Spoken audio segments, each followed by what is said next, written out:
আসসালামু আলাইকুম প্রিয় শিক্ষার্থীরা, কি অবস্থা তোমাদের? তোমাদের কিন্তু অ্যাডমিশন যুদ্ধ শুরু হয়ে গেছে। তোমাদের কথা বিবেচনা করে তোমরা যারা ব্যবসায় শাখার আছো, ইতিপূর্বে কিন্তু আমরা অনেকগুলো ভিডিও আমাদের পেজে এবং ইউটিউব চ্যানেলে পোস্ট করেছি। আমরা কিছুদিন আগে কি করেছি, 3টি ভিডিওর মাধ্যমে ঘুরছে আসা 24-25 সেশনের সি ইউনিটে আসা অ্যাকাউন্টিং অংশ কি আমরা বিশ্লেষণ করেছি।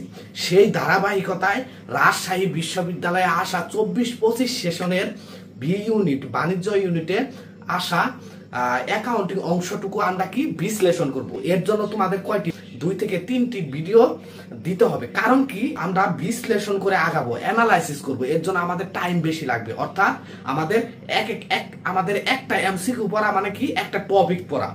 তো আমরা এভাবে আগাবো। তো আজকে সেজন্য আমরা কি 5টি এমসিকিউ নিয়েছি। তোমাদের সর্বোচ্চ তোমাদের 10 থেকে 12 মিনিট সময় লাগতে পারে। তো এই ভিডিওটা দেখবা, 5টা টপিক শেষ হয়ে যাবে। গুরুত্বপূর্ণ টপিক আছে। তো আমরা কথা না বাড়িয়ে একদম চলো সলভ অর্থাৎ অ্যানালাইসিসে চলে যাই। তো 1 নম্বরে কি আছে দেখো, যে হিসাবটি হিসাব শেষে বন্ধ করে দেওয়া হয়। অর্থাৎ বলা হয়েছে নিচের কোন হিসাবটি হিসাবকাল শেষে বা বন্ধ করে দেওয়া হয়। এক কথায় হিসাব শেষে বন্ধ করে দেওয়া হয়। কোন হিসাব? আমরা জানি কি, নামিক হিসাবসমূহ সমাপনী দাখিলার মাধ্যমে বন্ধ করে দেওয়া হয়। এখন সমাপনী দাখিলা কি এটা তোমাদের জানতে হবে, এবং নামিক হিসাব কি তোমরা মনে রাখবা। মূলধন, সম্পদ এবং দায় ব্যতীত যা থাকবে সেগুলোকে কি আমরা নামিক হিসাব ধরে নিতে পারবো। অর্থাৎ এই নামিক হিসাবগুলো কি আমাদের এই বছরেই বন্ধ করে দিতে হবে। পরের বছরে আমাদের কি যাবে, সম্পদ যাবে, মূলধন যাবে এবং দায় সমূহ যাবে, কিন্তু আমাদের নামিক হিসাব সমূহ কি এই হিসাবে বন্ধ করে দিতে হবে। তো দেখো, মূলধন তো মূলধনই, এটা নামিক হিসাবে যাবে না। অনুপার্জিত আয় মানে কি, উপার্জন করার আগে আমি আয় করে ফেলছি, টাকা নিয়ে ফেলছি, এটা একটা দায়, এর জন্য এটাও হবে না। অগ্রিম বীমা মানে কি, অগ্রিম বীমা পরিশোধ করে দিছি কোম্পানিকে, বীমা কোম্পানিকে, সেটা কি, সেটা আমার জন্য সম্পদ। তাহলে উত্তোলন হবে সঠিক উত্তর। এই উত্তোলন আমাদের কি নামিক হিসাব। তো 1 নাম্বার আমাদের শেষ হয়ে গেল। এখন 2 নাম্বার দেখো, এই 2 নাম্বার এমসিকিউ খুবই গুরুত্বপূর্ণ। হুবহু এই এমসিকিউ কিন্তু চলে আসছিল, অর্থাৎ টাকার অঙ্কেরও কোনো পরিবর্তন করে দেয় নাই, হুবহু রিপিট। তো এটা আমরা বুঝবো আসলে কিভাবে হয়। দেখো এখানে কি আছে, একটি মজুদ পণ্যের ক্রয় মূল্য 15,500 টাকা। খেয়ালে রাখবা, ক্রয় মূল্য 15,500 টাকা এবং বাজার মূল্য 12,500 টাকা। তো প্রথমেই তোমাদের বলে নেই, মজুদ পণ্য আমাদের হিসাবভুক্ত করার জন্য টাকার অঙ্কে যেটা কম বাজার মূল্য, সেটাকে কিন্তু আমাদের গ্রহণ করতে হবে। তো এখানে টাকার অঙ্ক কম কোনটা, এই যে বাজার মূল্য, এটা, তার মানে এটা কি আমাদের গ্রহণযোগ্য হবে? এটা গ্রহণযোগ্য হবে না। তো প্রথম কনসেপ্ট আশা করি ক্লিয়ার। তারপর বলছে কি দেখো, যে ক্রয় মূল্য এত এবং বাজার মূল্য এত হলে বছর শেষে মজুদ পণ্য গণনা থেকে বাদ পড়ে। এটি সঠিকভাবে হিসাবভুক্ত হলে ব্যবসায়ের মুনাফার উপর কিরূপ প্রভাব পড়বে। তো 2টা কন্ডিশন, একটা হলো বাদ পড়ে গেছে, বাদ পড়ে গেলে আমাদের কি কন্ডিশন হবে, এবং এটা যদি হিসাবভুক্ত করা হয় তখন কি কন্ডিশন হবে, তখন মুনাফা বাড়বে না হ্রাস হবে। তো আমরা সেইগুলো এখন কি দেখব। তো দেখো, প্রথম কন্ডিশন, আমাদের একটা বিষয় বলে রাখি, সমাপনী মজুদ পণ্য কোন জায়গা থেকে বাদ দেওয়া হয়? বিক্রিত পণ্যের ব্যয় থেকে সমাপনী মজুদ পণ্য বাদ দেওয়া হয়। একটা সূত্র আছে, সেটা কি, বিক্রয় মাইনাস বিক্রিত পণ্যের ব্যয়। বিক্রয় মাইনাস বিক্রিত পণ্যের ব্যয় যদি আমরা দেই, তাহলে কি পাবো, আমরা মুনাফা পাবো। অর্থাৎ বিক্রয় থেকে বিক্রিত পণ্যের ব্যয় বাদ দিলে মুনাফা পাবো। কিন্তু এই যে বিক্রিত পণ্যের ব্যয়ের ভিতর থেকে আমাদের কি করা হয়, আমাদের সমাপনী মজুদ পণ্য বাদ দেওয়া হয়। দেখো প্রথম কন্ডিশন কি, বছর শেষে মজুদ পণ্য গণনা থেকে বাদ পড়ে। আচ্ছা, যদি মজুদ পণ্য গণনা থেকে বাদ পড়ে যায়, আমাদের বিক্রিত পণ্যের ব্যয় থেকে তো সমাপনী মজুদ পণ্য বাদ দেওয়া হয়, কিন্তু গণনাই করা হয় নাই, তাহলে তো আমাদের বাদ দেওয়া হলো না, তাহলে বিক্রিত পণ্যের ব্যয় বেশি থাকবে তখন। আবার খেয়াল করো, বিক্রিত পণ্যের ব্যয় থেকে সমাপনী মজুত পণ্য বাদ দেওয়া হয়, কিন্তু এখানে প্রথম কন্ডিশনে বলছে কি এটা কি গণনায় করা হয় না, তার মানে কি সমাপনী মজুত পণ্য গণনায় করা হয় নাই, তাহলে তো বাদ দেওয়া হবে না। যদি বাদ না দেওয়া হয় তাহলে বিক্রিত পণ্যের ব্যয় বেশি থাকবে না, টাকার অঙ্ক বেশি থাকবে, আমরা তো বাদ দেই নাই। তাহলে টাকার অঙ্ক যদি বেশি থাকে তখন বিক্রয় থেকে বেশি বিক্রিত পণ্যের ব্যয় টাকার অঙ্ক যদি বাদ দেয়, বিক্রয় থেকে বেশি বাদ চলে যাচ্ছে, এখানে তো আবার মাইনাস আছে, তখন মুনাফা আমাদের কি কম হয়ে যাচ্ছে। বুঝতে পারতেছো কি? তখন আমাদের মুনাফা কি, মুনাফা আমাদের কি কমে যাচ্ছে, কমে যাচ্ছে, কমে যাচ্ছে। কিন্তু বলছে কি, বলছে তোমার এটি সঠিকভাবে হিসাবভুক্ত হলে মুনাফার উপর কি প্রভাব পড়তো। এখন লিখবো, দেখবো হিসাবভুক্ত যদি হয়, হিসাবভুক্ত যদি হয় তার মানে কি আমরা সমাপনী মজুত পণ্য এখন বিক্রিত পণ্যের ব্যয় থেকে বাদ দিব। এখন বিক্রিত পণ্যের ব্যয় থেকে যদি সমাপনী মজুত পণ্য বাদ দেয়, একটা টাকা যদি বাদ দেয়, তাহলে আমাদের এই বিক্রিত পণ্যের ব্যয় কম থাকবে না, মানে কি মাইনাস থাকবে, মানে কম টাকার পরিমাণ কম থাকবে। তো কম টাকার পরিমাণ থাকলে এই বিক্রয় থেকে যদি কম টাকা বাদ যায় তাহলে মুনাফা তখন কি বেশি বেশি হবে। তো এটাই হলো তোমাদের কি কনসেপ্ট, ঠিক আছে? তার মানে কি তখন এই যে আমাদের এই যে 12,000 টাকা যদি আমরা হিসাবভুক্ত করি তাহলে এই যে 12,500 টাকা কি বৃদ্ধি পাবে। আর যদি আমাদের প্রথম কন্ডিশন কি গণনায় করা হয় নাই, পরবর্তীতে বলছে এটি সঠিকভাবে হিসাবভুক্ত হলে মুনাফার উপর কি প্রভাব পড়তো। এই যে হিসাবভুক্ত হলো, বিক্রিত পণ্যের ব্যয় থেকে বাদ গেল, বাদ যাওয়ার পর বিক্রিত পণ্যের টাকার অঙ্ক কম, তখন বিক্রয় থেকে কম টাকা বাদ দিলে আমাদের কি হয়, মুনাফা বেশি হবে। কথার কথা তোমাদের আমি টাকার অঙ্ক বসিয়ে দেখাই। কথার কথা এখানে বিক্রয় ধরলাম 50,000 টাকা, আর বিক্রিত পণ্যের ব্যয় মনে করো কত ছিল 30,000 টাকা, তখন সমাপনী মজুত পণ্য বাদ দিলাম কত 5,000 টাকা, কথার কথা থাকে কত 25,000, এই যে 25,000, তাহলে 25,000 যদি বাদ দেয় তাহলে থাকে কত 25,000। আর যদি মনে করো এই যে 5,000 টাকা যদি গণনা আমি না ধরতাম তাহলে তখন 30,000 টাকা বাদ গেত, তখন আমাদের 30,000 টাকা বাদ গেলে কি আমাদের 20,000 টাকা হতো, মানে কি কম দেখানো হতো। তার মানে কি আমাদের গণনা করা হলে, অন্তর্ভুক্ত করা হলে টাকার পরিমাণ, মুনাফার পরিমাণ কি বেড়ে যাচ্ছে, বৃদ্ধি হয়ে যাচ্ছে, 12,500 টাকা বৃদ্ধি হয়ে যাবে। তোমরা যদি কনসেপ্টটা যদি ক্লিয়ার না হয় বারবার দেখো, এই কনসেপ্টটা ক্লিয়ার করা কিন্তু খুবই গুরুত্বপূর্ণ। এই কনসেপ্ট ক্লিয়ার হলে তোমরা কি অনেকগুলা ম্যাথ পেয়ে যাবা, অনেকগুলা ম্যাথ পেয়ে যাবা এবং হিসাব বিজ্ঞান তোমাদের কি সহজ হয়ে যাবে। 3 নাম্বারটা দেখো কি বলছে, পাওনাদারকে দেয়া 3,520 টাকার চেক ভুলে নগদান বইতে কত 3,250 টাকা লেখা হয়েছে। এই ভুলটি ব্যাংক সমন্বয় বিবরণীতে কিভাবে দেখাতে হবে। ব্যাংক সমন্বয় বিবরণী আসছে মানে কি তোমরা একটা কন্ডিশন মনে রাখবা, কি ব্যাংকের টাকা এবং বইয়ের টাকা সমান হতে হবে, সমান রাখতে হবে। এখন ব্যাংকের টাকা যদি বেড়ে যায় আমাদের বইয়ের টাকাও কি বাড়িয়ে দিব, আবার ব্যাংকের টাকা যদি কমে যায় আমাদের বইয়ের টাকাও কি কমিয়ে দিব, মানে কি ব্যাংকে অনুসরণ করব। ব্যাংক আমাদের যেভাবে নাচাবে সেভাবে আমরা কি নাচবো। এটাই হলো তোমাদের ব্যাংক সমন্বয় বিবরণীর মেইন কনসেপ্ট। তো দেখো আমরা দুইটা বই নেই, একটা কি নগদান বই,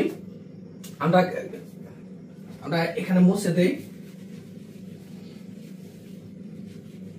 আমরা দেখো দুইটা বই নেই, দুইটা বই যদি নেই, একটা হলো নগদান বই, নগদান বই, আর একটা কি ব্যাংক বই, ঠিক আছে? এখন দেখো কি হয়েছে, পাওনাদারকে দেয়া 3,520 টাকার চেক ভুলে নগদান বইতে কত আমাদের 3,250 টাকা লেখা হয়েছে। এখন নগদান বইতে কত লেখা হয়েছে 3,250 টাকা, এটা কি বিয়োগ দেওয়া হয়েছে, খেয়াল করো। পাওনাদারকে দেওয়া মানে কি আমার নগদান হিসাব থেকে কমে যাবে, কিন্তু আমি পাওনাদারকে দিছি কত, আসলেই তো দেওয়া হয়েছে 3,520 টাকা, 20 টাকা আমরা দিয়ে দিছি, কিন্তু হিসাবভুক্ত করছি আমরা কত ভুলে, সেটা করছি 3,250 টাকা, আরো কম লেখা হয়েছে কত আমাদের 270 টাকা। এখন ব্যাংক থেকে সে চেকের মাধ্যমে তুলে নিবে কত টাকা, এই যে 3,520 টাকায় তুলে নিবে, এটা তো আমরা দিছি চেকের মাধ্যমে, কিন্তু ভুলে আমরা নগদান হিসাবে আমাদের হিসাবে কি করছি 3,250 টাকা লিখছি। এখন কি করতে হবে, এখন দেখো ব্যাংকে থেকে আমাদের বিয়োগ আছে কত ৩৫২০ টাকা, কিন্তু আমাদের এই জায়গায় থেকে বিয়োগ আছে কত ৩২৫০ টাকা। তাহলে কি হলো, তার মানে কি আমাদের এই যে ব্যাংক হিসাবের টাকা কি আমাদের কম আছে, ব্যাংক হিসাবের টাকা কি আমাদের কম আছে। এখন আমাদের ব্যাংকের সমান করতে হবে, ব্যাংকের সমান করতে হলে এখান থেকে আরো কি 270 টাকা বিয়োগ করতে হবে। কারণ কি ব্যাংকে থেকে সে টাকা তুলে নিয়ে গেছে 270 টাকা, কিন্তু হিসাবে তো আমরা 270 টাকা কম নিচ্ছি। তার মানে কি, তার মানে হচ্ছে ব্যাংকে আমার টাকা কম আছে, কিন্তু নগদান বই আমার টাকা এখনো বেশি আছে, 270 টাকা এখনো বেশি আছে। এই 270 টাকা কি আমাদের কমাইয়া দিতে হবে, এই যে ব্যাংকের লেভেলে চলে আসলো, এটাই আমাদের কনসেপ্ট। তাহলে কি করতে হবে, নগদ বই থেকে আমাদের 270 টাকা বিয়োগ করতে হবে। আশা করি বুঝে গেছো, যদি না বুঝে যাও তাহলে রিপিট করো ভিডিও। তারপরে আমাদের দেখো 4 নম্বরে কি আছে, মুদ্রাস্ফীতির সময়ে কোন মজুদ পদ্ধতি সঠিক কার্যকর। মজুদ পদ্ধতির অঙ্ক যদি আসে তোমরা একটা বিষয় মাথায় রাখবা, সেটা কি আগে ক্রয়কৃত পণ্যের মূল্য কি কম হয় এবং পরে ক্রয়কৃত পণ্যের মূল্য কি বেশি হয়। কথার কথা, 1 তারিখে আমরা জানুয়ারি 1 তারিখে পণ্য 10 টাকার ক্রয় করলাম, 2 তারিখে 20 টাকা, 3 তারিখে কি 30 টাকা। তো একটা উদাহরণ আমরা দিলাম। তো দেখো এটা কি 1 তারিখ, 2 তারিখ, 3 তারিখ। তো আমাদের কি হয়েছে, আগে যে ক্রয় করছি পণ্য সেটার মূল্য কিন্তু কম, তারপরে কি বাড়তেছে। তাহলে আমরা কি বলছি, আগে ক্রয়কৃত পণ্যের মূল্য কম হলে সেটা কি মুদ্রাস্ফীতি হবে, এবং শেষের পণ্যের মূল্য কি বেশি হবে। তার মানে কি এই প্রক্রিয়াটা কি মুদ্রাস্ফীতি। এই প্রক্রিয়ার মধ্যে লিফু বেটার না ফিফু বেটার, দেখো আমাদের একটা শর্ত মানতে হবে, আমাদের কোনটা বেটার এটা নির্ণয় করার জন্য একটা বিষয় লক্ষ্য করতে হবে, সেটা সমাপনী মজুদ পণ্য কম দেখানো ভালো। লিখে নাও, সমাপনী মজুদ পণ্য কম দেখাতে হবে। সমাপনী মজুদ পণ্য কি আমাদের কম দেখাতে হবে, কমটা দেখাতে হবে। তো দেখো সমাপনী মজুদ পণ্য যেটাই কম দেখানো হবে সেটাই আমাদের উত্তম। তো দেখো লিফু মানে কি, লাস্টের পণ্যে ফার্স্ট, লাস্টের যে পণ্য আসবে সেটা ফার্স্টে বিক্রি করে দেব। দেখো এই যে আমরা যদি 30 এককের পণ্য বিক্রি করে দেই আগে, তারপরে যদি 20 একক করি, তাহলে কি আমাদের সমাপনী মজুদ পণ্য কম থাকে, কম টাকা থাকে, কম পরিমাণ থাকে। তার মানে কি সমাপনী মজুদ পণ্য কম দেখানো হচ্ছে, এর জন্য কি লিফু হবে। কিন্তু যদি আমরা ফিফু হতো, এই যে 10 টাকার পণ্য বা 10 একক আগে চলে যেত, 20 টাকার পণ্য বা 20 একক আগে চলে যেত, থাকতো কি বেশিটা। তাহলে তো আমাদের বেশিটা দেখানো ভালো না। আমাদের স্টেজটা আছে কি মুদ্রাস্ফীতি স্টেজ। তো এই স্টেজে এই অবস্থানে আমাদের কি লিফু বেটার।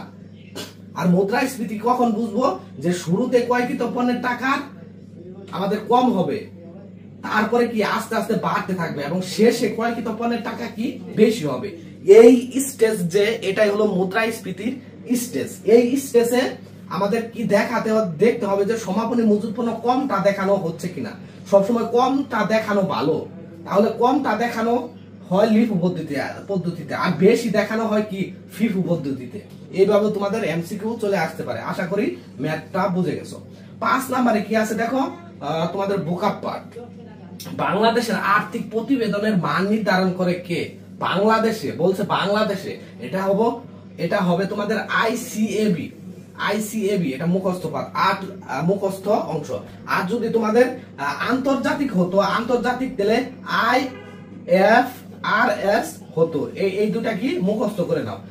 যদি বাংলাদেশ হয় সেটা হবে আইসিএবি, আর যদি আন্তর্জাতিক হয় সেটা হবে IFRS।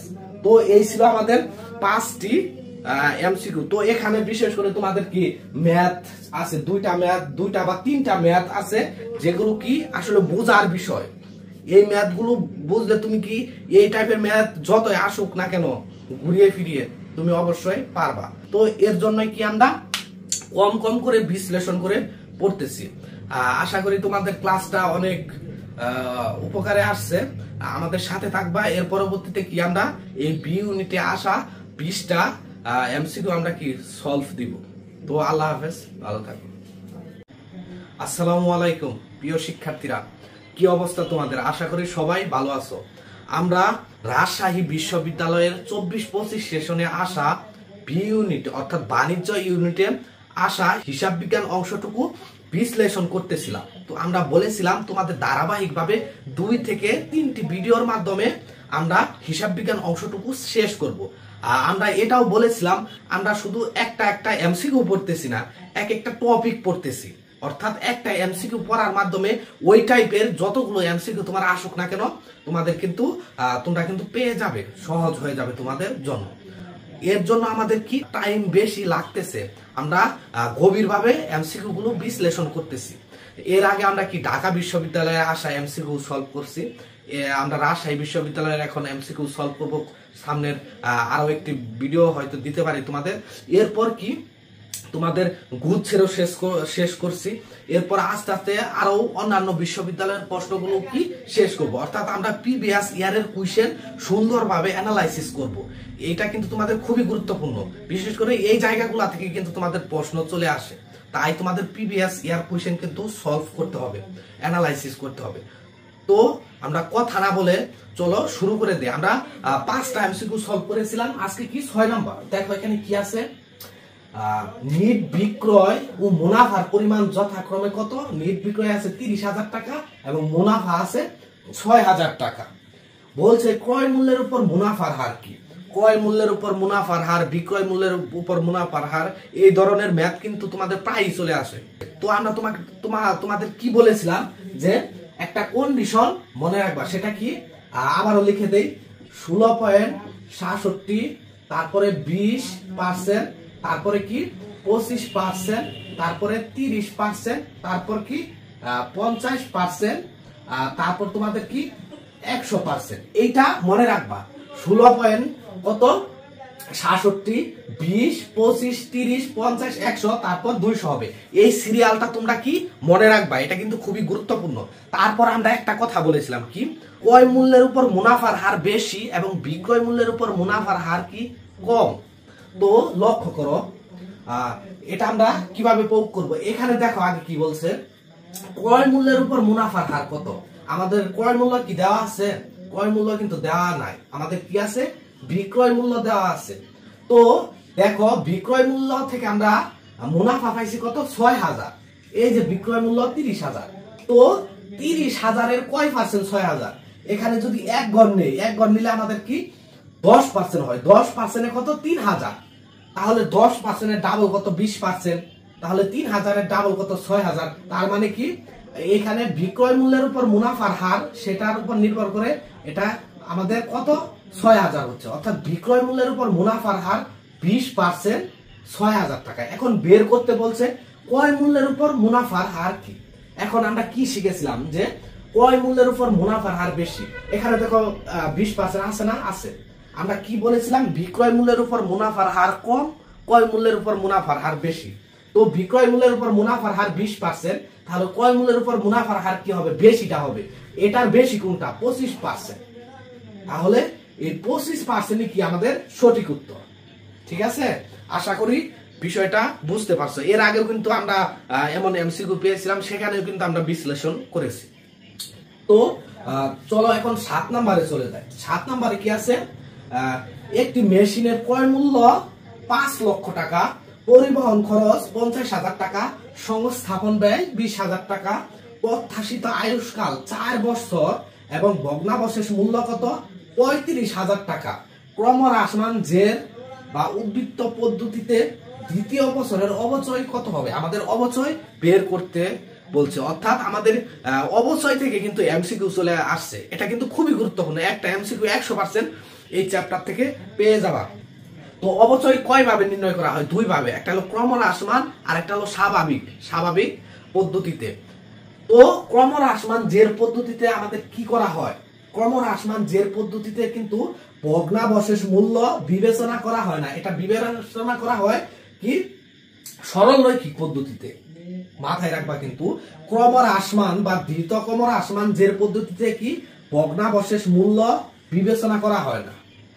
আমাদের বলছে কি অবচয় কত হবে, অবচয় কত। দেখো এখানে শুধু সম্পদের টাকা দেওয়া আছে এবং আমাদের আয়ুষ্কাল দেওয়া আছে। আমরা জানি কি আমাদের এখন এই অবচয় কত টাকা সেটা বের করার জন্য অবচয়ের হার কত সেটা বের করতে হবে। অবচয়ের হার কিভাবে বের করব?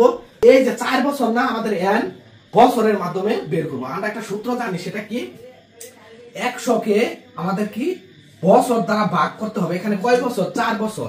তারপরে গুণ করতে হবে 2। কেন 2 দিয়ে গুণ করতে হবে? মানে ধৃত ক্রমহ্রাসমান অথবা আমাদের দ্বৈত ক্রমহ্রাসমান অথবা কি আমাদের ক্রমহ্রাসমান। এটা কিন্তু সরলরৈখিক না, সরলরৈখিক হইলে কিন্তু 2 দিয়ে গুণ দেওয়া লাগতো না। তো এখানে যেহেতু ক্রমহ্রাসমান, এর জন্য 2 দিয়ে আমরা কি গুণ দিছি। তাহলে দেখো এটাকে এটা দিয়ে কাটলে কি হয়? 2 হয়। এবং 100 কে 2 দিয়ে ভাগ দিলে কত হয়? 50। অর্থাৎ আমাদের কি অবচয়ের হার কত? 50%। আর যদি এটা সরলরৈখিক পদ্ধতিতে হইতো তাহলে অবচয়ের হার কত হইতো? 25%। আশা করি বিষয়টা ক্লিয়ার হয়ে গেছে। এখন আমরা তো অবচয়ের হার পেয়ে গেলাম, এখন আমাদের কি অবচয় বের করতে হবে। আমরা প্রথমে বলেছি কি ক্রমহ্রাসমান জের পদ্ধতিতে ভগ্নাবশেষ মূল্য বিবেচনা করা হয় না। তার মানে কি আমরা সম্পত্তি থেকে ভগ্নাবশেষ মূল্য বাদ দিব না। তো আমাদের মেশিন কত টাকা আছে? দেখো এখানে আছে কত? 5 লক্ষ টাকা। আচ্ছা 5 লক্ষ টাকা আমরা বসিয়ে দেই। এর সাথে কি আছে? পরিবহন খরচ। আমরা 10-15 বছর পর পর কি মেশিন ক্রয় করি। মেশিনের পরিবহন কি প্রত্যেক দিন হয়? অবশ্যই না। এটাও কি তাহলে এক ধরনের সম্পদ আমাদের স্থায়ী হিসাব। তাহলে এই পরিবহন খরচ কত? 50,000 টাকা।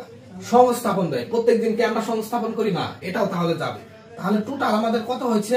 5,70,000 টাকা। ঠিক আছে। তাহলে এখন আমরা অবচয় বের করব। কত? দ্বিতীয় বছরের অবচয় চাইছে। তো দ্বিতীয় বছরের অবচয় বের করার জন্য আমরা কিভাবে বের করব? দেখো প্রথম বছরের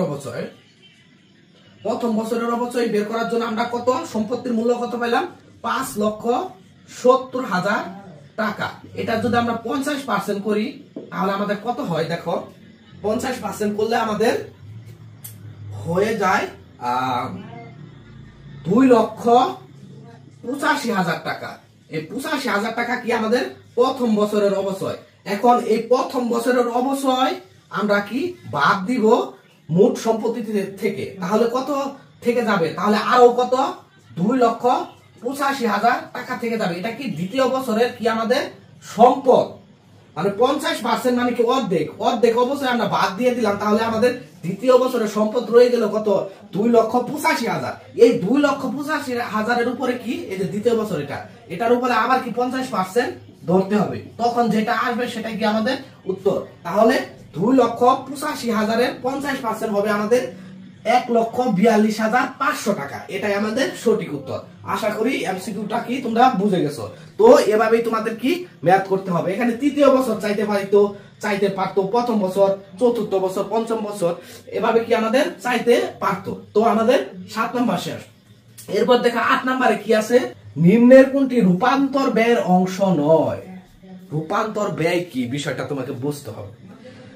প্রত্যক্ষ কাঁচামাল যখন আমরা কিনে আনি তখন ওই প্রত্যক্ষ কাঁচামালকে কি আমাদের ব্যবহার উপযোগী করার জন্য প্রসেস করা হয়। অর্থাৎ কাস্টমার অথবা ভোক্তা আমাদের যে পণ্যটা বুক করবে সেই উপযোগী হিসাবে তৈরি করার জন্য যে সকল ব্যয় হয় সেটাই রূপান্তর ব্যয়। এই ব্যয় আমাদের প্রত্যক্ষ যে আমাদের কাঁচামাল সেটা যাবে না। অর্থাৎ এই প্রত্যক্ষ কাঁচামালকে প্রকৃত অর্থাৎ চূড়ান্ত পণ্যে পরিণত করার জন্য যে সকল ব্যয় হয় সেটাই রূপান্তর ব্যয়। তার মানে কি আমাদের অবশ্যই নয় যেটা সেটা হবে প্রত্যক্ষ কাঁচামাল। এটা আমাদের কি রূপান্তর ব্যয়ের অংশ নয়। রূপান্তর ব্যয়ের অংশ কি হবে? প্রত্যক্ষ মজুরি, অন্যান্য প্রত্যক্ষ খরচ এবং কারখানা উপরিব্যয়, এগুলো হবে আমাদের রূপান্তর ব্যয়ের অংশ। তো আমাদের 8 নাম্বার শেষ হয়ে গেল। 9 নাম্বার কি আছে দেখো, নিচের কোনটি প্রত্যক্ষ পদ্ধতিতে তৈরিকৃত নগদ প্রবাহ বিবরণীতে দেখানো হয়। তোমাদের নগদ প্রবাহ বিবরণী আছে, একটা আছে প্রত্যক্ষ পদ্ধতি আর একটা আছে পরোক্ষ পদ্ধতি। তোমাদের এগুলো কিভাবে নির্ণয় করবা সেজন্য তোমাদের বইয়ে ছক আছে, বড় বড় 2টা ছক আছে। এই ছকের ভিতরে কিছু আইটেম আছে, সেই আইটেমগুলা তোমরা কি দেখে নিবা, চোখ বুলিয়ে নিবা। তো এখানে বলছে যে নিচের কোনটি প্রত্যক্ষ পদ্ধতিতে নগদ প্রবাহ বিবরণীতে দেখানো হয়। অর্থাৎ প্রত্যক্ষ পদ্ধতিতে যায় এবং পরোক্ষ পদ্ধতিতে যায় না। সেটা কোনটা? সেটা হবে সরবরাহকারীকে নগদ প্রদান। দেখো নগদ প্রদান মানে কি একবার একদম প্রত্যক্ষভাবে জড়িত। অন্যদিকে দেখো আসবাবপত্র বিক্রয় জনিত ক্ষতি, এটা প্রত্যক্ষভাবে জড়িত না। বাকিতে পণ্য বিক্রয় প্রত্যক্ষভাবে জড়িত না, অবশ্যই প্রত্যক্ষভাবে জড়িত না। তাহলে প্রত্যক্ষভাবে জড়িত এই ডি নাম্বার। তো তোমরা এই বিষয়ে ক্লিয়ার করার জন্য তোমরা সবগুলো দেখে নিবে।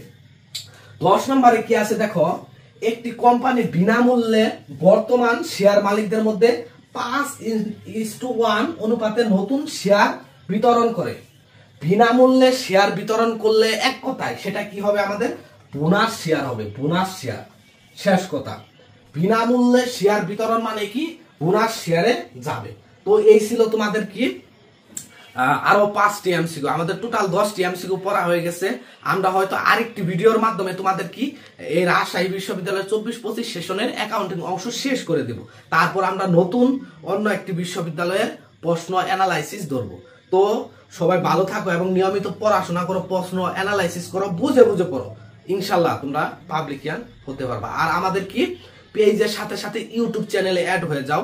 এছাড়াও আমরা কিন্তু বিভিন্ন কুইজের আয়োজন করে থাকি, ফ্রি পরীক্ষা নেই তোমাদের, তার পাশাপাশি এই যে ফ্রি ভিডিও দিচ্ছি, পুরোটাই কি তোমাদের আমরা ফ্রি প্রোভাইড করতেছি। তো আমাদের পাশে থাকো, ইনশাল্লাহ বিজয় সুনিশ্চিত। আল্লাহ হাফেজ। আসসালামু আলাইকুম প্রিয় শিক্ষার্থীরা, কি অবস্থা তোমাদের? আশা করি সবাই ভালো আছো। আমরা 24-25 সেশনে রাজশাহী বিশ্ববিদ্যালয়ে আসা বি ইউনিট, অর্থাৎ তোমরা যারা বাণিজ্য ইউনিটে আছো তোমাদের জন্য অ্যাকাউন্টিং অংশ কি আমরা অ্যানালাইসিস করতেছি, বিশ্লেষণ করতেছি খুব গভীরভাবে সময় নিয়ে। সেই ধারাবাহিকতায় আমরা কি বলেছিলাম, তোমাদের 5টা করে এমসিকিউ সলভ দিব। অর্থাৎ আমাদের শুধু 5টা এমসিকিউ পড়া হচ্ছে না, আমাদের 5টা টপিক পড়া হয়ে যাচ্ছে। অর্থাৎ এই রিলেটেড যত এমসিকিউ আসুক না কেন তোমাদের বিভিন্ন পরীক্ষায়, তোমরা কি ইজিলি সবগুলো কি সলভ করতে পারবা, সেই চিন্তাধারা থেকে কি আমরা ভিডিও দিচ্ছি। তো কথা না বাড়িয়ে চলো একদম সরাসরি আমরা চলে যাই। পূর্বের 2টা ক্লাসে আমরা 10টা এমসিকিউ সলভ করেছি, আজকে আরো 5টা সলভ করাবো। তো আমাদের 11 নাম্বার দেখো কি আছে, যে অনুপার্জিত আয়ের সমন্বয় দাখিলা। অনুপার্জিত আয়ের সমন্বয় দাখিলার ফলে আমাদের কি হবে দেখো, দায় হ্রাস হবে নাকি রাজস্ব আয় বৃদ্ধি পাবে, সম্পদ বৃদ্ধি পাবে নাকি দায় বৃদ্ধি পাবে। দেখো অনুপার্জিত আয়ের ফলে আমাদের কি হয়, অনুপার্জিত আয়ের ফলে, অনুপার্জিত আয় বিষয়টা কি, আমি তাকে সেবা না দিয়ে আমি তার থেকে অগ্রিম টাকা নিয়ে নিছি। কথার কথা আমি বলে দিলাম আমাকে 10,000 টাকা দাও, তোমাকে কি আমি সার্ভিস দিব, কিন্তু এখনো দেইনি, তার থেকে আমি অগ্রিম নিয়ে নিছি, সেটাই কি অনুপার্জিত আয়। তো অনুপার্জিত আয়ের ফলে আমাদের কি হবে, জাবেদা কি হবে, নগদ। নগদ মানে কি সম্পদ, এটা আমাদের কি বৃদ্ধি পাবে, এর জন্য কি ডেবিট হবে। অন্যদিকে আমি যে টাকা নিয়ে নিলাম এখনো তো তাকে সেবা দেইনি, তার মানে কি আমার একটা দায় তৈরি হইলো, সেটা কি, সেটা হবে পদেয় হিসাব। তাহলে আমাদের কি পদেয় হিসাবও কি বেড়ে গেল। আর পদেয় হিসাব একটা দায় বৃদ্ধি পাইলে কি ক্রেডিট হবে, এটা আমাদের মূল জাবেদা। এখন বলছে যে অনুপার্জিত আয়ের সমন্বয়, এখন একটা সময় পর কি হবে, আমরা তাকে কি সেবা দিব, আমরা যে টাকা নিয়েছিলাম এখনো দেইনি কিন্তু দিব, যখন আমরা দিব তখন আমাদের একটা সমন্বয় করতে হবে। তখন আমাদের কি হবে, তখন কাহিনী কি হবে দেখো, আমাদের যখন তাদের সেবা দিব, এই যে একটা দায় তৈরি হয়েছিল না, কেন হয়েছিল, যে আমি তোমাকে সেবা দিব, দিয়ে ফেলছি, এখন আমাদের কি দায় কমে যাবে। দায় কমে যাওয়া মানে কি, দায় কমলে কি হয়, ডেবিট হয়। দায় যে হ্রাস পেয়েছে এর জন্য কি আমাদের ডেবিট হয়েছে। অন্যদিকে এটা তো একটা আয় পূর্বে অর্জিত হয়নি, আয় তখনই অর্জিত হবে যখন আমরা তাকে সার্ভিস দিব। তো আমরা তাকে সার্ভিস দিলাম, এখন কি আমাদের আয় নামে একটা আয় বৃদ্ধি পাইলো। আয় বৃদ্ধি পাইলে কি হয়, আয় বৃদ্ধি পাইলে আমাদের কি ক্রেডিট হয়। তাহলে আমাদের কি এই ঘটনায় হবে সমন্বয় দাখিলায়। তো এই ঘটনা দেখো আমাদের পদেও কোনটায় আছে, এই বি নাম্বারে দেখো দায় হ্রাস, এই যে আমাদের দায় হ্রাস পাচ্ছে এবং কি রাজস্ব আয় কি আয় আমাদের কি হ্রাস পাচ্ছে, এটাও হবে না, আমাদের এ নাম্বারটা হবে। দেখো দায় হ্রাস পাচ্ছে এবং রাজস্ব আয় কি বৃদ্ধি পাচ্ছে, তাহলে সঠিক উত্তর কি এ নাম্বার। এই যে দায় হ্রাস পেয়েছে এবং রাজস্ব আয় কি বৃদ্ধি পেয়েছে, আয় বৃদ্ধি পাইলে কি হয়, আমাদের ক্রেডিট হয়। তারপরে 12 নাম্বার দেখো, কালান্তিক মজুদ পদ্ধতিতে একটি বিক্রয়কারী কোম্পানির খতিয়ানের নিচের কোন হিসাবটি থাকবে না। এই যে না বিষয়টা কিন্তু অনেকে খেয়াল করে না, থাকবে এই চিন্তাধারা থেকে তারা কি সলভ শুরু করে। এটা কিন্তু বড় একটা মিস্টেক, বিশেষ করে রাজশাহী বিশ্ববিদ্যালয়ের না বিষয়টা বারবার চলে আসে, এখানে কিন্তু মিস্টেক করে। আমি নিজেও কি মিস্টেক করেছিলাম। তো না বিষয়টা খেয়াল রাখবা। তো আমাদের পণ্য হিসাবভুক্ত হয় মূলত দুইটি পদ্ধতিতে, একটা কালান্তিক পদ্ধতি আর একটা নিত্য অবিরাম পদ্ধতিতে, দুইটা পদ্ধতিতে। মনে রাখবা আমরা যে হিসাব বিজ্ঞানে হিসাব নিকাশ করি সেটা কি, সেটা আমাদের কালান্তিক মজুদ পদ্ধতিতে হিসাব নিকাশ হয়। সেখানে আমরা কি কি করি, প্রত্যেকটা হিসাবে ডেবিট ক্রেডিট করি আর সেই হিসাবের কি ক্রেডিট করে দেই। কিন্তু আমাদের নিত্য মজুদ পদ্ধতিতে কি হবে, নিত্য মজুদ পদ্ধতিতে ক্রয় সংক্রান্ত বিভিন্ন হিসাব না, এগুলো আমরা সরাসরি ক্রয় হিসাব ডেবিট, ক্রয় পরিবহন হিসাব ডেবিট এইভাবে দেই না। ক্রয় সংক্রান্ত যাবতীয় হিসাব আমরা কি মজুদ পণ্যের হিসাবে নেই। তখন আমরা কি করি, মজুদ পণ্য বাড়িয়ে দেই অথবা কমিয়ে দেই। অন্যদিকে অপরপক্ষে কি করি আমরা, বিক্রয়কৃত পণ্যের ব্যয় আছে না, এই বিক্রয়কৃত পণ্যের ব্যয় এবং সমাপনী মজুদ হয় কমাই দেই নয় বাড়াই দেই। তাহলে এটা কি পুরাই ডিফারেন্ট। তো এর জন্য আমাদের কি কালান্তিকে আমাদের কি ক্রয় পরিবহন যাবে, ক্রয় বার্তা এগুলো যাবে, কিন্তু বিক্রিত বা বিক্রয়কৃত পণ্যের ব্যয় এটা কি আমাদের কালান্তিকের মধ্যে যাবে না, এটা কি নিত্য মজুদ পদ্ধতির অংশ। আমাদের এক কথায় কালান্তিক মজুদ পদ্ধতিতে কি এই বিক্রয়কৃত পণ্যের ব্যয় হিসাব নিকাশ করা হয় না। তো 13 নম্বরে দেখো, প্রারম্ভিক মজুদ পণ্য কত, 10,000 টাকা, পণ্য ক্রয় 32,500 টাকা, সমাপনী মজুদ দেওয়া আছে কি 9,500 টাকা। বলছে কি মোট লাভ ব্যয়ের 20%। বলছে বিক্রয়কৃত বা বিক্রিত পণ্যের ব্যয় কত। আমরা জানি বিক্রয়কৃত বা বিক্রিত পণ্যের ব্যয় সূত্র কি, ক্রয়কে অন্তর্ভুক্ত করতে হবে এবং ক্রয় সংক্রান্ত যাবতীয় খরচকে অন্তর্ভুক্ত করতে হবে এবং আমাদের শেষে কি সমাপনী মজুদ পণ্য বিয়োগ দিতে হবে। তো আমরা কি করি, তাছাড়া কি এই যে প্রারম্ভিক মজুদ পণ্য আছে না, এই প্রারম্ভিক মজুদ পণ্য যোগ করতে হবে, অর্থাৎ প্রারম্ভিক মজুদ পণ্য যোগ করতে হবে, ক্রয় যোগ করতে হবে, ক্রয়ের সাথে অন্যান্য ক্রয় সংক্রান্ত খরচ যোগ করে শেষে আমরা সমাপনী মজুদ পণ্য বাদ দিলে কি আমরা বিক্রিত পণ্যের ব্যয় পেয়ে যাব। তাহলে দেখো প্রারম্ভিক মজুদ এখানে কত আছে, 10,000 টাকা। তারপরে পণ্য ক্রয় কত আছে, 32,500 টাকা। তারপরে কি ক্রয় সংক্রান্ত অন্যান্য খরচ নাই, যদি থাকতো তাহলে এখানে কি আমরা আনতাম। তারপরে দেওয়া আছে সমাপনী মজুদ 9,500 টাকা। তো এখানে আমাদের যোগ করলে কত হয়, 42,500 টাকা। এই 42,500 টাকা থেকে 9,500 টাকা বাদ দিলে আমাদের হয়ে যাবে 33,000 টাকা। এই 33,000 টাকায় কি আমাদের বিক্রিত পণ্যের ব্যয়। আশা করি বিষয়টা বুঝে গেছো। তারপরে 14 নম্বরে কি আছে দেখো, একতরফা দাখিলা পদ্ধতিতে সাধারণত কোন ধরনের হিসাব অনুপস্থিত থাকে। একতরফা দাখিলা পদ্ধতি, বর্তমানে হিসাব বিজ্ঞানে কি আমরা দুতরফা দাখিলা পদ্ধতি অনুসরণ করি। পূর্বে অনেক আগে কি একতরফা পদ্ধতি অনুসরণ করা হতো। তো একতরফা পদ্ধতিতে কি হয়, আমাদের সম্পদ, মূলধন এবং উত্তোলন এইসব নিয়ে কাজ করা হয়, সেখানে কোনো নামিক হিসাব থাকে না। তাহলে এটার উত্তর কি হবে আমাদের, নামিক হিসাব। 15 নাম্বারটা দেখো, আলী কোম্পানির 500 টাকার সাপ্লাইজ ক্রয় ভুলবশত সাপ্লাইজ হিসাবে 500 টাকা ডেবিট এবং নগদে কি সাপ্লাইজ হিসাবে 5,000 টাকা ডেবিট এবং নগদে কি 5,000 টাকা ক্রেডিট করা হলে কোনটি ঘটবে। সাপ্লাইজ ক্রয় করছে কত, 500 টাকার, কিন্তু সেটা ভুল করছে কত, ভুল করে 500 জায়গায় 5,000 টাকা ডেবিট করে ফেলছে এবং নগদ কি 5,000 টাকা ক্রেডিট করে ফেলছে। দেখো এখানে যদি ভুল ভাবে করে তাহলে কি হয়, তাহলে দেখো 5,000 টাকা ডেবিট, এটা কি সাপ্লাইজ খরচ 5,000 টাকা, কি সাপ্লাইজ খরচ 5,000 টাকা ডেবিট এবং নগদান থেকে সে কি করে ফেলছে 5,000 টাকা কমিয়ে ফেলে কি ক্রেডিট হয়, যেহেতু সে নগদে ক্রয় করছে। কিন্তু প্রকৃত ঘটনা সাপ্লাইজ আসলে কত ক্রয় করা হয়েছে আমাদের 500 টাকা, এটা কি ডেবিট করা উচিত ছিল খরচ হিসাবে এবং নগদান আমাদের টাকা কমে যাচ্ছে, নগদান কি 500 টাকা ক্রেডিট করা কথা ছিল, কিন্তু আমরা করে ফেলছি কি 500 জায়গায় 5,000, অর্থাৎ এখানে 500 করে করার কথা ছিল, কিন্তু আমরা করে ফেলছি কি 5,000 টাকা। এই দেখো তাহলে অতিরিক্ত কত করা হয়েছে, এই যে 500 জায়গায় আমরা কি 5,000 করে ফেলছি এবং নগদান কি 500 টাকা কমানো উচিত ছিল, কম করা উচিত ছিল। অর্থাৎ যেহেতু আমাদের থেকে চলে গেছে, কিন্তু আমরা 5000 করে ফেলছি। আমরা কি অতিরিক্ত আরো 4000, মানে আমরা কি 4500 টাকা আরো বেশি কমিয়ে ফেলছি। তাহলে এই যে নগদ কম, তাহলে এর ফলে কি হবে, এই 500 জায়গায় 5000 যদি এইভাবে থাকে, তাহলে নগদ এবং সাপ্লাইস, নগদ কম এবং সাপ্লাইস বেশি দেখানো হবে। তোমাদের কি এই ভুলগুলো থেকে কিন্তু তোমাদের মেয়াদ চলে আসে, খুবই গুরুত্বপূর্ণ। তো এই ছিল তোমাদের গুরুত্বপূর্ণ 5টি এমসিকিউ।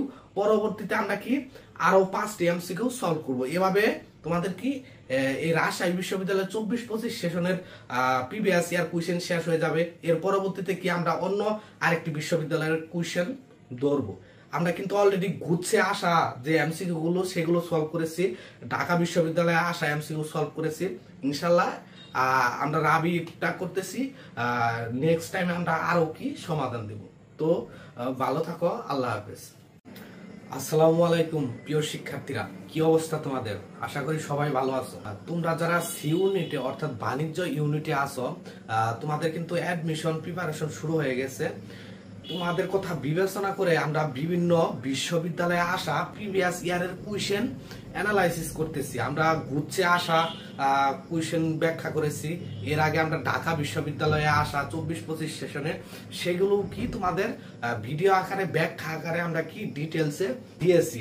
সেই ধারাবাহিকতায় আমরা কি রাজশাহী বিশ্ববিদ্যালয়েরও তোমাদের কি সমাধান দিচ্ছি। আমরা অলরেডি কি 3টা ভিডিও করে ফেলছি। 3টা ভিডিওতে 15টা এমসিকিউ ইন ডিটেলসে আলোচনা করা হয়েছে। 15টা এমসিকিউ মানে 15টা টপিক শেষ হয়ে যাওয়া। আজকে আমাদের লাস্ট ভিডিও, অর্থাৎ আজকে আরো 5টার মাধ্যমে আমরা 20টা কমপ্লিট করব। অর্থাৎ রাজশাহী বিশ্ববিদ্যালয়ে বি ইউনিটে অ্যাকাউন্টিং অংশে আসা সম্পূর্ণ তোমাদের কি শেষ হয়ে যাচ্ছে। তোমাদের কি 20টা টপিক পড়া হয়ে গেল। তো কথা না বলে আমরা কি এটা শেষ করি। এর পরবর্তীতে আমরা কি আরো বিভিন্ন বিশ্ববিদ্যালয়ের প্রশ্ন তোমাদের দিব, ব্যাখ্যা দিব। তো আমাদের সাথে অবশ্যই তোমরা কি থাকবা, তাহলে কি তোমাদের সুন্দর একটা প্রিপারেশন হবে। আমি বলে দিয়েছি আগে যে কোয়েশ্চেন অ্যানালাইসিস করা খুবই গুরুত্বপূর্ণ। কেউ যদি শুধু প্রশ্ন ব্যাংক, বিভিন্ন বিশ্ববিদ্যালয়ের প্রশ্ন ব্যাংক অ্যানালাইসিস করে পরে, তার পক্ষে ওই প্রশ্ন ব্যাংকের দ্বারাই কি চান্স পাওয়া সম্ভব। তো কথা না বাড়িয়ে চলো আমরা শুরু করে দিই। দেখো 16 নম্বরে কি আছে, মুদ্রাস্ফীতি জনিত সমস্যা মোকাবেলায় কোন অবচয় পদ্ধতি সুবিধাজনক। মুদ্রাস্ফীতি চলতেছে আমাদের, এই অবস্থায় কোন অবচয় পদ্ধতি আমাদের সুবিধাজনক? এটা হবে প্রতিস্থাপন ব্যয় পদ্ধতি। প্রতিস্থাপন ব্যয় পদ্ধতি মানে কি, একটা সম্পত্তির বর্তমান যে ভ্যালু আছে, যে মূল্য আছে, এটা আস্তে আস্তে আস্তে কি ক্ষয় হতে থাকে। এটা যেন পরবর্তীতে আমরা কি ক্রয় করতে পারি বা প্রতিষ্ঠানে ব্যবস্থা করতে পারি, সের জন্য একটা প্রতিস্থাপন করা হয়। সেটাই হলো আমাদের প্রতিস্থাপন ব্যয়। আর মুদ্রাস্ফীতির সময় প্রতিস্থাপন ব্যয় সর্বোচ্চ ধরা হয়, এর জন্য এটা সব থেকে বেশি সুবিধাজনক। আশা করি তোমাদের ক্লিয়ার হয়ে গেছে। তোমাদের এগুলা কি মেমোরাইজিং পার্ট থেকে কিন্তু চলে আসছে। এই স্লাইডে কোনো ম্যাথ নাই, মেমোরাইজিং পার্ট আছে শুধু। তারপর 17 নম্বরে কি আছে দেখো, মূলধনের সুদ ধার্য করার ক্ষেত্রে চুক্তির সাথে সম্পর্ক যুক্ত কোনটি? মূলধনের সুদ, ঋণের সুদ ধরা হয় একটা কোম্পানির চুক্তিপত্রে। এখন এটার সাথে সম্পর্ক কোনটা? এটার সাথে সম্পর্ক হলো সম্মতি। কেন? আমি যে সুদের উপর একটা সুদ ধার্য করব, আমি যে দিয়ে দিব, সেটা আমাদের সম্মতি দিতে হবে, সবার সম্মিলিতভাবে। সম্মতি দিলে আমি কি এই ধার্য সুদের ধার্যটা কার্যকর হবে, বৈধ হবে। এর জন্য কি এই সম্মতির এটাই সঠিক উত্তর হবে। তারপরে 18 নম্বরে কি আছে দেখো, হিসাব বিজ্ঞানের কোন নীতি অনুযায়ী মজুত মাল মূল্যায়ন করা হয়? এটা রক্ষণশীলতার নীতি। তোমাদের নীতি নিয়ে একটা চ্যাপ্টারই আছে। এই নীতি থেকে মাস্ট তোমাদের রাজশাহী বিশ্ববিদ্যালয়ে একটা প্রশ্ন থাকবে, ঢাকা বিশ্ববিদ্যালয়ের প্রশ্ন একটা থাকবে। তারপরে গুচ্ছতে প্রায় প্রত্যেকটা বিশ্ববিদ্যালয়ে এই নীতি থেকে তোমাদের কিন্তু প্রশ্ন চলে আসে। তো এই চ্যাপ্টারটা খুবই গুরুত্বপূর্ণ, তোমরা পড়ে নিবা, বারবার পড়বা। এখানে কিন্তু ভুলে যাওয়ার বা ভুল করার একটা প্রবণতা আছে, তো তোমাদের বারবার প্র্যাকটিস করতে হবে। এই চ্যাপ্টারটা দেখে ফেলবা। 19 নম্বরে কি আছে দেখো, আর্থিক অবস্থার পরিবর্তন ঘটায় কোনটি? ক্রয় বার্তা না বিক্রয় বার্তা? আমরা জানি কি ক্রয় বার্তা এবং বিক্রয় বার্তা হিসাবের বইতে লেখাই হয় না। কথার কথা আমি 10,000 টাকার পণ্য ক্রয় করলাম, সেটার উপর কারবারি বাট্টা বা ক্রয় বাট্টা আমার কি 10%, তাহলে থাকে কত 1,000 টাকা, 10,000 টাকার 10% টাকা, তাহলে 9,000 টাকা হয়। এই 9,000 টাকা শুধু হিসাবের বইতে লিপিবদ্ধ হবে। তাহলে আমাদের আর্থিক অবস্থার পরিবর্তন ঘটাবে কোনটায়? এই যে নগদ বাট্টা, এই যে 9,000 টাকা রয়ে গেল না, এটা বাকিতে আমি ক্রয় করছি। একটা সময় কি আমাকে অফার দিল, তোমাকে আরো 5% ছাড় দিব, দ্রুত আমার টাকা কি এই 9,000 টাকা তুমি আমাকে দিয়ে দাও, আমার কাছে চাচ্ছে, তখন সেটাই কি নগদ বাট্টা। আর এই নগদ বাট্টা কি আর্থিক অবস্থার পরিবর্তন ঘটায়। 20 নাম্বার দেখো কি প্রকৃত জাবেদার বই কই কোনগুলো? আমরা জানি কি প্রকৃত জাবেদা আছে, বিশেষ জাবেদা আছে, মুখস্থ পাঠ আমরা পড়েছি। ক্রয় জাবেদা, বিক্রয় জাবেদা, ক্রয় ফেরত জাবেদা, বিক্রয় ফেরত জাবেদা, এগুলো কি? এগুলো বিশেষ জাবেদা। এই যে ক্রয়কে অনুসরণ করে একটা জাবেদা তৈরি করা হচ্ছে বিশেষ, আমি ক্রয়ের জন্য ছেড়ে দিলাম, আবার ক্রয় ফেরতের জন্য ছেড়ে দিলাম, একটা বিশেষ। কিন্তু সংশোধনী জাবেদা, সমন্বয় জাবেদা, এগুলো কিন্তু বিশেষ জাবেদা না, এগুলো হলো প্রকৃত জাবেদা। তোমাদের থিওরিও কিন্তু পড়তে হবে ম্যাথ করার পাশাপাশি। তোমরা জানো থিওরি এবং ম্যাথ দুইটা মিলিয়ে বিভিন্ন বিশ্ববিদ্যালয়ে প্রশ্ন আসে। তো সবকিছু তোমাদের কি গুরুত্বপূর্ণ। আর হিসাব বিজ্ঞানে তুমি ভালো করতে পারবা তখনই যখন তোমার বেসিক ক্লিয়ার হবে। বেসিক ক্লিয়ার হয়ে গেলে যেখান থেকে প্রশ্ন আসুক তোমরা প্রশ্ন পারবা। এর জন্য তোমাদের বেশি বেশি পড়াশোনা করতে হবে। আর অবশ্যই আমাদের সাথে থাকো, ইনশাল্লাহ অ্যাকাউন্টিং নিয়ে আপাতত তোমাদের কোনো টেনশন থাকবে না। তো এই ছিল ভিডিও। তো একটা কাজ করব, তোমাদের আমরা রাজশাহী বিশ্ববিদ্যালয় 24-25 সেশনের বি ইউনিটের অ্যাকাউন্টিং অংশটুকু টোটাল আমরা 20টা এমসিকিউ পড়িয়েছি না, এই 20টা এমসিকিউ একসাথে একটা ভিডিওর মাধ্যমে কিন্তু তোমাদের পরবর্তীতে তোমাদের দিয়ে দিব। সেই ভিডিওটা লম্বা হতে পারে, 1 ঘন্টার উপরে হতে পারে। তো আলাদা আলাদা দেখার পরেও যেন তোমাদের দেখার সুবিধা হয়, সেজন্য একত্র করে আরেকটা ভিডিও দিব, যেন এক ভিডিওর মাধ্যমে কি বিষয়গুলো কভার হয়ে যায়, 20টা টপিক পড়া হয়ে যায়। তো এই ছিল আজকে। তো আল্লাহ হাফেজ, ভালো থাকো। আর ইনশাল্লাহ তোমাদের বিজয় হবে মনোযোগ দিয়ে পড়াশোনা। আল্লাহ হাফেজ।